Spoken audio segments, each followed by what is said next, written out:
पिछले वीडियो में हम लोग पढ़ रहे थे reproduction in plants and animals, और इसमें हम लोग पढ़े थे कि व्हाट इज रिप्रोडक्शन, प्रजनन क्या है, विभिन्नता क्या है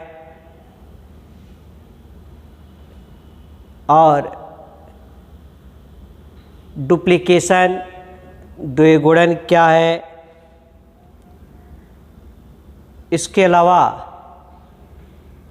एसेक्सुअल रिप्रोडक्शन इन प्लांट्स पढ़ रहे थे, और उस एसेक्सुअल रिप्रोडक्शन इन प्लांट्स में हम लोग जो है उसकी अनेक विधियां पढ़ रहे थे। उन विधियों में हम लोग विखंडन पढ़े, बीजाणु निर्माण स्पोर फॉर्मेशन पढ़े, मुकुलन या जिसे बडिंग कहते हैं या कलिकोत्पादन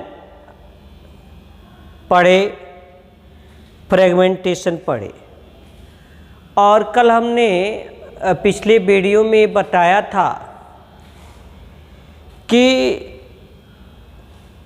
कुछ किताबों में जो है अलग से 3 प्रकार का जो रिप्रोडक्शन दिया है, एसेक्सुअल, सेक्सुअल और वेजिटेटिव, और कुछ किताबों में वेजिटेटिव रिप्रोडक्शन का भी वर्णन जो है एसेक्सुअल रिप्रोडक्शन के अंतर्गत ही किया गया है। तो आज इस वीडियो में हम लोग पढ़ेंगे वेजिटेटिव रिप्रोडक्शन या वेजिटेटिव प्रोपेगेशन।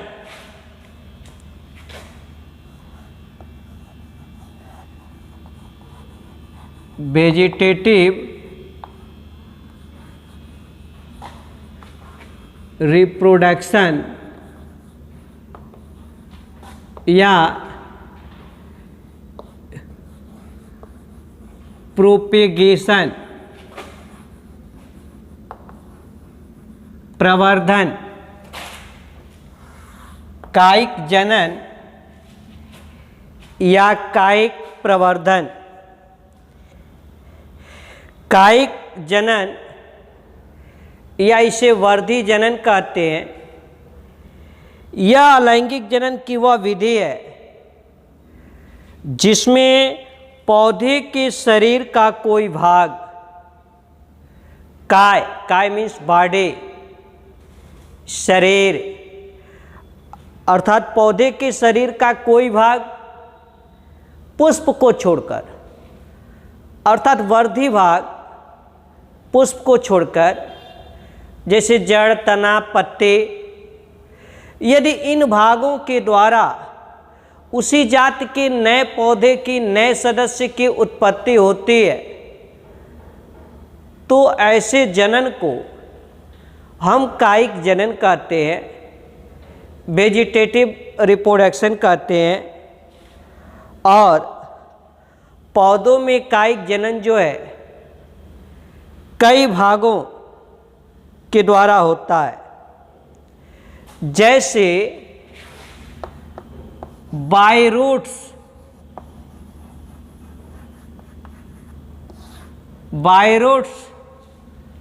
अर्थात जड़ों के द्वारा। देखे होंगे, डहेलिया देखे होंगे, सतावर देखे होंगे, या ये दोनों नहीं ध्यान में आ रहा होगा तो शकरकंद देखे होंगे।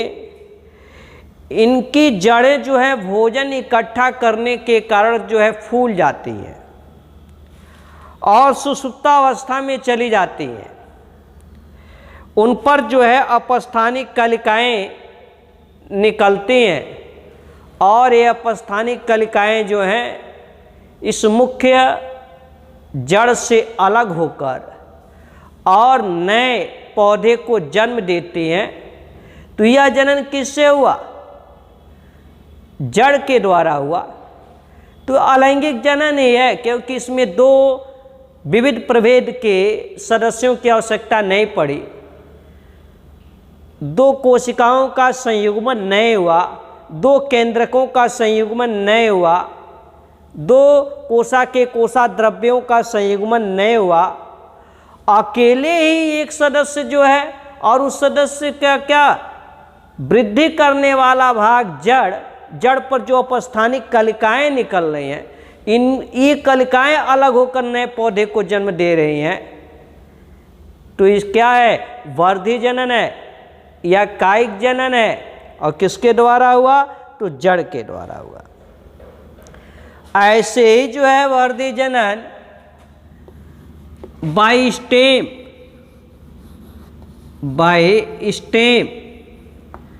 तना के द्वारा देखे होंगे कि कुछ ऐसे भी पौधे हैं जिनमें बीज नहीं बनते या बीज के द्वारा जो है जनन क्रिया बहुत धीमी होती है। तो उन पौधों का जो तना होता है, तने पर जो कलिकाएं होती हैं, वो कलिकाएं ही नए पौधे को जन्म दे देती हैं। अर्थात उनके तने को टुकड़ों में काट कर जो है हम मृदा में बो देते हैं, जमीन में बो देते हैं। जैसे अदरक है, उस पर भी कलिकाएं होती हैं, हल्दी है, आलू है। देखते हैं आलू क्या है, भूमिगत तना है, और कहते हैं कि यहाँ से आँख है, उसको बचाकर काटते हैं तो ऐसा प्रत्येक टुकड़ा जिसमें एक सल्क अर्थात उसकी आँख हो, उस टुकड़े को जब हम मृदा में बो देते हैं तो आलू का नया पौधा हो जाता है। तो आलू है, अरवी है, प्याज है, लहसुन है, ये भूमिगत तने हैं। दूब घास है, ब्रह्मे है, पुदीना है, ये सब अर्धवायवीय तने हैं। और गन्ना है, अमरवेल है, मनी प्लांट है, एरियल स्टेम है, वायवीय तने हैं। तो चाहे भूमिगत तना हो, चाहे अर्धवायवीय तना हो, चाहे वायवीय तना हो, तने से ही नए पौधे का जन्म हो जाता है। तो क्या है, तना क्या है, वर्धी भाग है, कायिक भाग है, काय मीन्स बॉडी, शरीर, और ये वृद्धि करने वाला भाग है। और इस तने पर जो कलिका है उसी से जो है नए पौधे की उत्पत्ति हो जा रही है। तो तना के द्वारा कायिक जनन है। ऐसे ही है बाय लीव्स, पत्तियों के द्वारा, बाय लीव्स, पत्तियों के द्वारा, एक वचन में लीफ कहते हैं, LEAF, बहुवचन हो जाता है तो लीव्स, पत्तियों के द्वारा। तो जैसे बिगोनिया है, ब्रायोफिलम है, ब्रायोफिलम जिसे क्या कहते हैं, अजूबा, अजूबा कहते हैं। अजूबा क्यों कहते हैं भाई ब्रायोफिलम को? अब कोई मानव है और मानव का जो है दांत जो है मुख में न होकर यदि सिर पर हो तो क्या कहेंगे कि अजूबा मानव है? नहीं, उसकी आंखें जो है सामने चेहरे पर ना होकर पीछे हो खोपड़ी में तो क्या कहेंगे कि अजूबा है। वैसे ब्रायोफिलम को हम अजूबा पौधा भी कहते हैं क्योंकि इसकी पत्ती पर जो है कलिकाएं पाई जाती है, और जब ये पत्ती जो है मुख्य पौधा से टूटकर नीचे मृदा पर, पृथ्वी पर गिरता है या पृथ्वी के संपर्क में आता है तो कलिका को छोड़कर शेष भाग पत्ती का सड़ जाता है। कलिका से जो है अपस्थानिक जड़ें निकलकर मृदा में पकड़ लेती हैं, जकड़ लेती हैं, और फिर से जो है वो इसी से जो है नए पौधे का जन्म हो जाता है। तो किससे हुआ? पत्ती से हुआ। नहीं, तो पत्तियों के द्वारा जो है कायिक जनन है।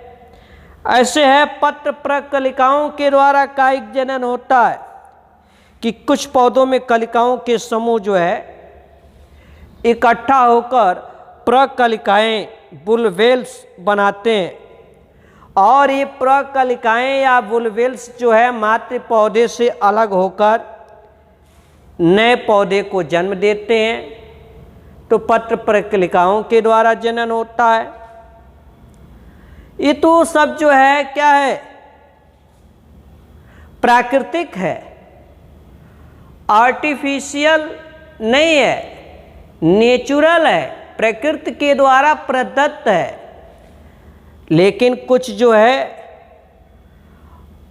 आर्टिफिशियल वेजिटेटिव रिप्रोडक्शन होता है, कृत्रिम कायिक जनन की क्रिया होती है, या जिसे हम प्रवर्धन भी कहते हैं कि अच्छे किस्म के पौधे प्राप्त करने के लिए जो पादप वैज्ञानिक हैं, वनस्पति शास्त्री हैं, ये पादप वैज्ञानिक जो हैं कलम, जिसे हम कहते हैं क्या, कटिंग, परतन, जिसे हम कहते हैं लेयरिंग, रोपड़, ग्राफ्टिंग, गूटी, एयर लेयरिंग, इन विधियों के द्वारा जो है एक ही पौधे से एक से अधिक पौधे जो है उगाते हैं। तो इसे हम कृत्रिम कायिक जनन कहते हैं, कृत्रिम कायिक जनन कहते हैं। और इस विधि का प्रयोग जो हम लोग देखते हैं कि जैसे बागवानी में या पौधाशाला से, जहाँ से हम पौधे का बीज या पौधे का जो है छोटा क्या, जिसे हम प्लांटिंग कहते हैं, छोटे छोटे पौधे लाते हैं लगाने के लिए, तो वहाँ रोपड़ विधि के द्वारा, ग्राफ्टिंग के द्वारा नहीं, कलम दाबना, कलम लगाना, इन विधियों के द्वारा जो है एक ही पौधे से अच्छे किस्म के उन्नतशील पौधे उगाए जाते हैं। तो क्या लाभ है इस कायिक जनन से, क्या लाभ है? नहीं, तो वर्धी जनन या कायिक जनन से जो है बहुत सारे लाभ हैं कि जिन पौधों में बीज नहीं बनते हैं या बीज बनते भी हैं तो उनसे जो है नए पौधों की उत्पत्ति जो है बहुत धीमी गति से होती है। जैसे केला है, अंगूर है, गन्ना है, गुलाब है, चमेली है, अनानास है। इन पौधों में कायिक जनन के द्वारा जो है कम समय में नए पौधे को उगाया जाता है।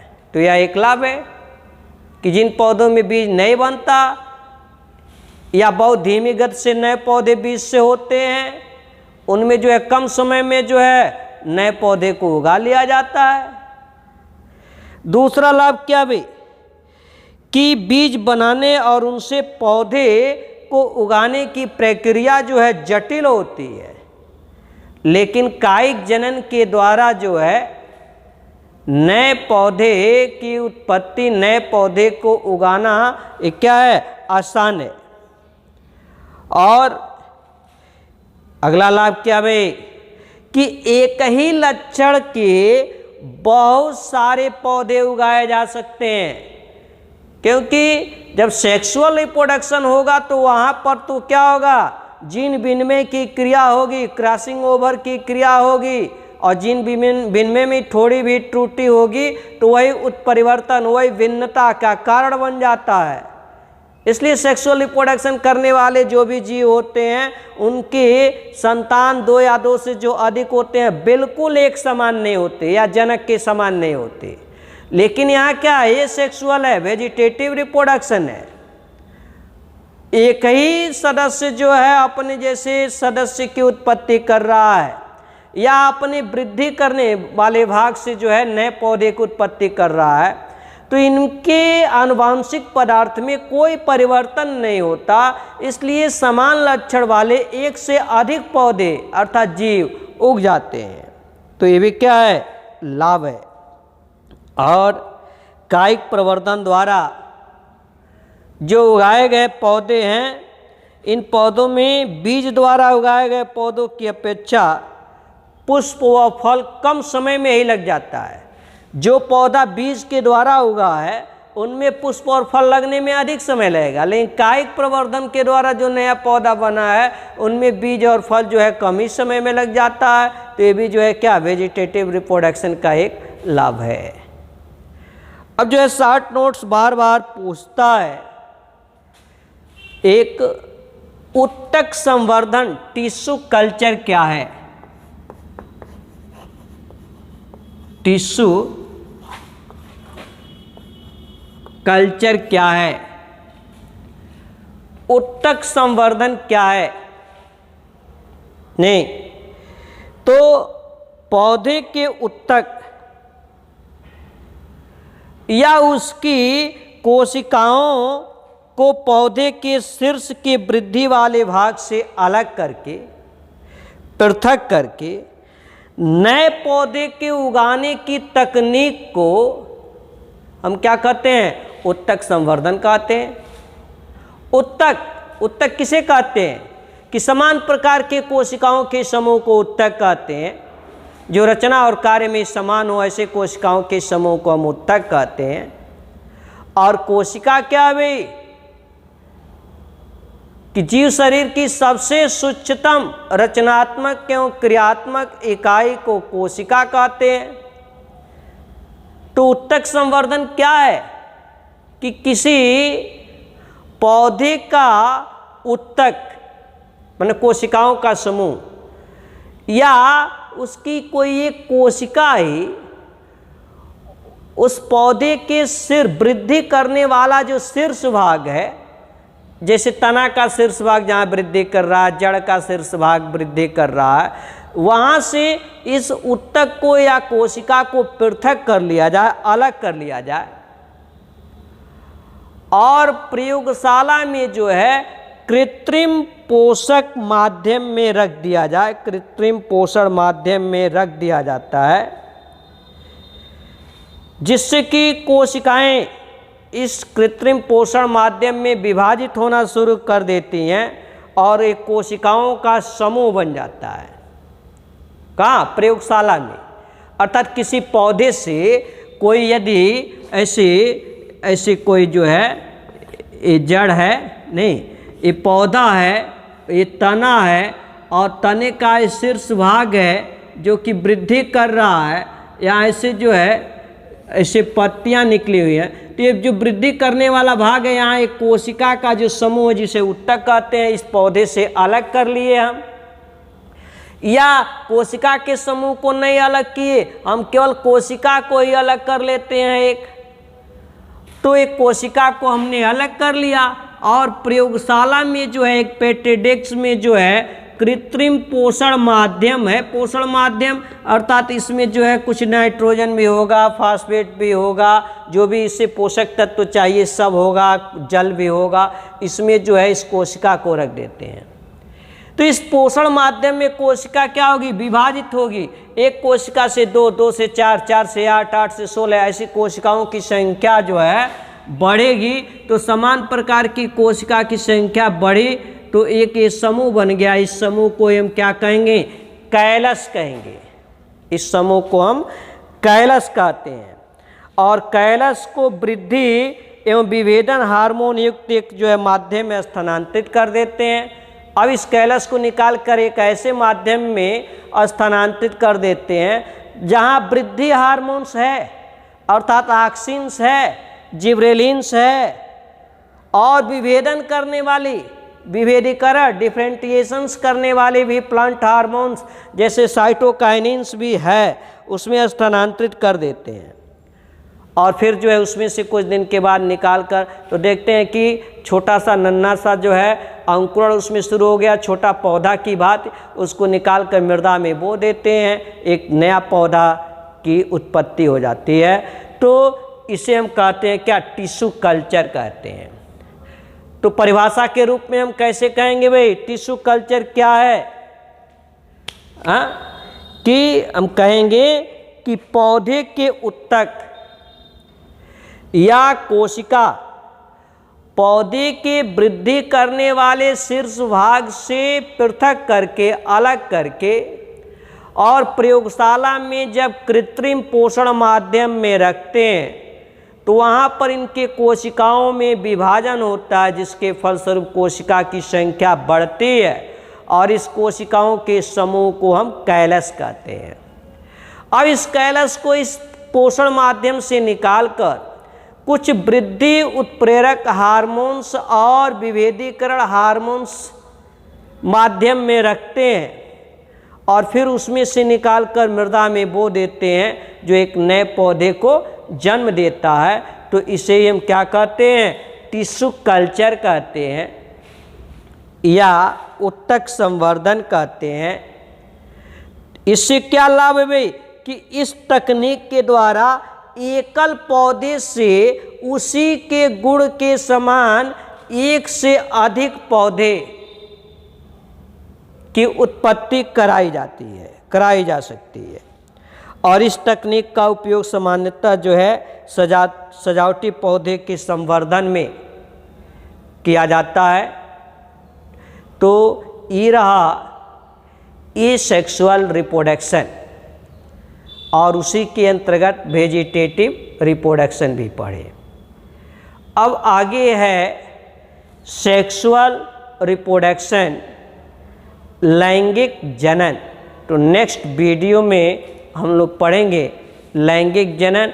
वीडियो देखने के बाद चैनल को सब्सक्राइब अवश्य करें, जिससे कि जो भी हम आपके पाठ्यक्रम का वीडियो बनाएंगे उसको हम YouTube पर अपलोड करते ही उसका नोटिफिकेशन आपको मिल जाएगा, चाहे ग्रुप में शेयर हो या ना हो। इसलिए चैनल को सब्सक्राइब अवश्य कीजिए।